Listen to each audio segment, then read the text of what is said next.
The universe is already sending you everything you asked for.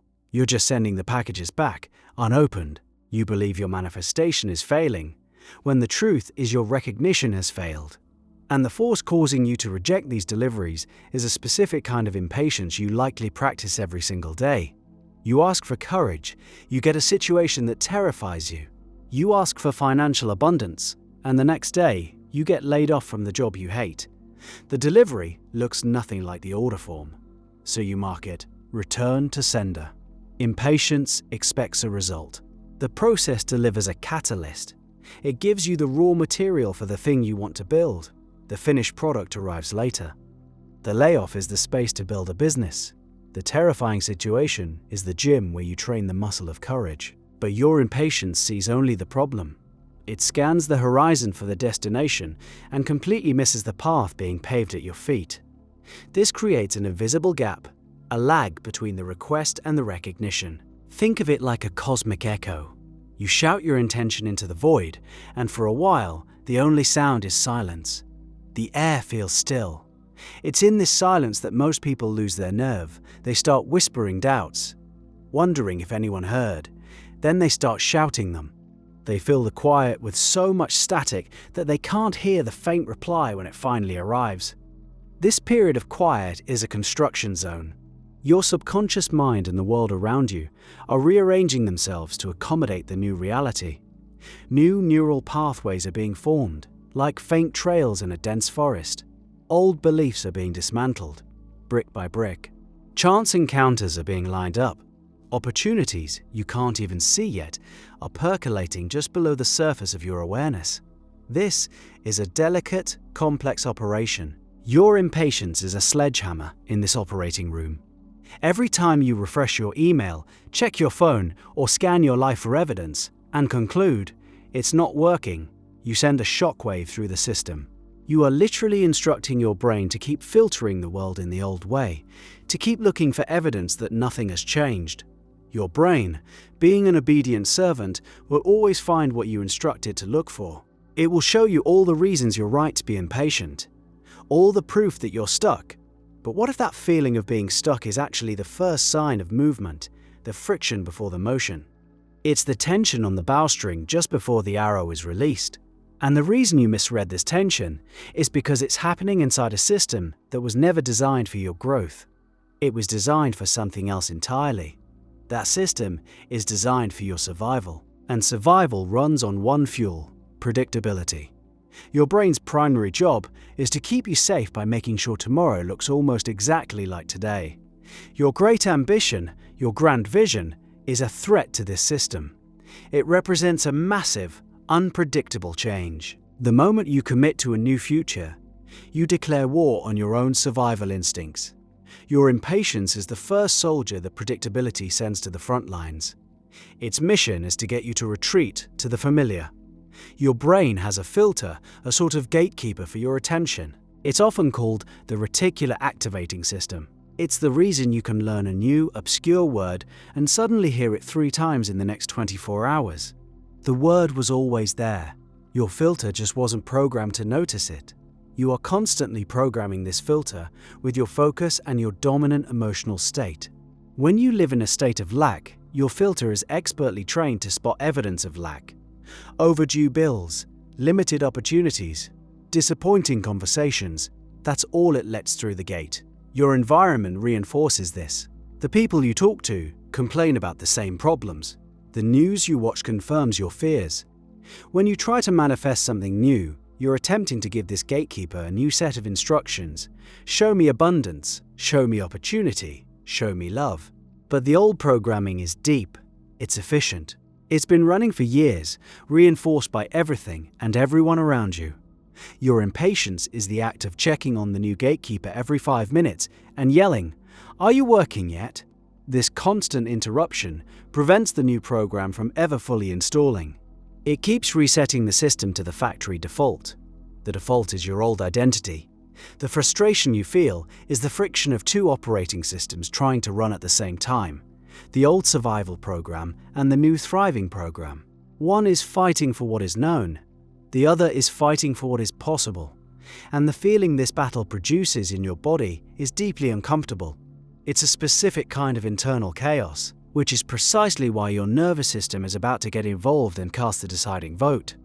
That discomfort is pure biology. Your nervous system translates the unknown into a threat signal. The anxiety you feel when things aren't happening fast enough is the same biochemical cascade that would happen if you saw a predator in the wild. A tightness in your chest, shallow breathing, a mind that races for an exit. It's a primal alarm. Your body is screaming, "This is unfamiliar territory. It's dangerous. Let's go back to what we know." It's trying to save you. Now, some will argue that this gut feeling is intuition, a sign that you're on the wrong path. And sometimes it can be. But you must learn to distinguish between the voice of intuition and the voice of fear. Intuition is quiet, calm, and feels like clarity. Fear is loud, frantic, and feels like anxiety. Impatience is always fear's messenger. When you confuse fear's alarm with intuitive truth, the great tragedy begins. You think, "My gut is telling me this isn't working." Your gut is just telling you this is new. You've confused the feeling of novelty with the feeling of failure. This is the most dangerous junction in the entire process. Once you label that feeling as failure, your behavior starts to align with that belief. Imagine you're trying to start a business. Impatience sets in. You interpret the biological anxiety as proof of failure. So you procrastinate on the proposal because you've already decided it won't work. When you finally talk to a potential client, your voice carries the energy of defeat. They sense it. They pass. Your actions begin to create the very evidence your impatience was looking for. You have now created a perfect self-sabotaging feedback loop. Impatience creates anxiety. Anxiety demands proof. The lack of immediate proof is interpreted as failure. That belief in failure changes your behavior. Your new behavior actively blocks the desired outcome. And then you get to say, "See, I knew it wouldn't work." Your nervous system wins. Predictability is restored.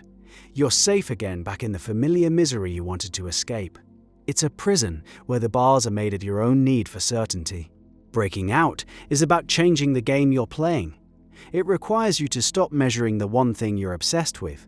You must stop measuring the outcome, at least for now.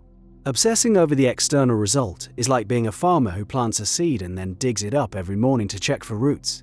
The act of checking destroys the process of growing. The solution is to shift your focus from the harvest to the cultivation.